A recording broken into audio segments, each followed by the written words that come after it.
Okay guys, korang kena faham. Segala statement daripada pakar-pakar sebegini berkait dengan isu QSP ni, mereka akan timbul untuk menjadi hero.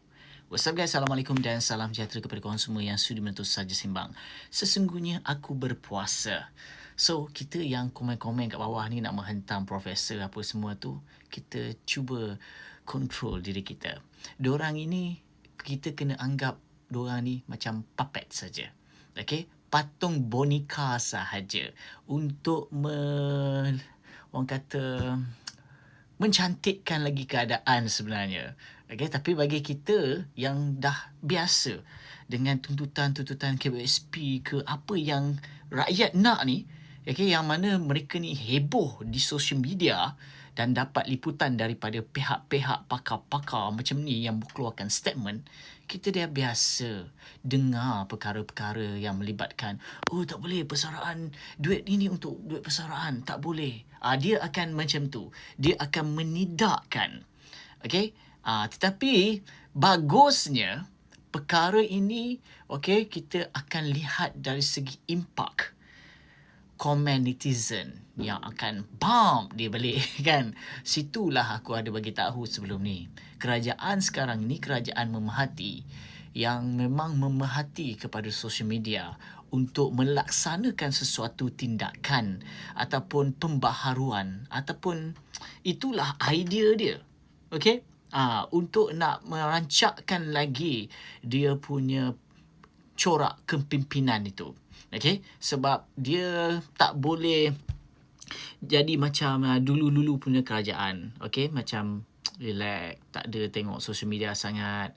Tak harap berita saja keluar. Oh, maksudnya itu benda tu, perkara itu viral. Kan? Tetapi tak. Kerajaan sekarang, dia melihat sentiasa di social media untuk tahu kena pasti apa yang rakyat nak. Sebab sekarang ini kerajaan memang mengharapkan orang kata sokongan daripada kita semua. Kan? Kau tahulah keadaan sekarang macam mana kan. Aku tak cerita pasal politik sangat lah. Cumanya aku nak bagi tahu bagi pihak orang kata kita sebagai rakyat apa yang wajar kita lakukan. Dan kita ni sebagai rakyat Malaysia yang kalau kita lihat apa perkara-perkara yang melibatkan permintaan, kalau tak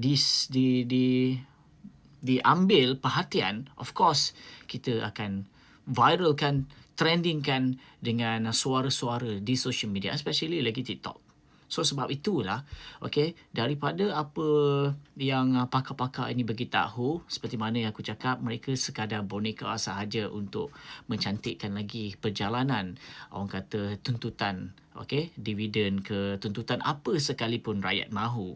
Okay, bukan sahaja isu yang ni, tetapi isu-isu sebelum ini pun tentang KWSP bersasar pun sama juga.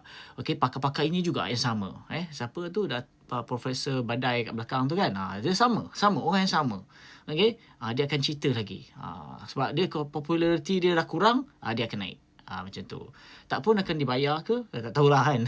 Okay, tapi yang penting sekali kita sabar. Okay, tak perlu beremosi untuk kita komen. Sebab apa? Sesungguhnya sekarang ini, bulan ini kita berpuasa.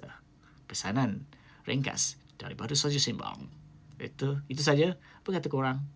Faizwan. Assalamualaikum.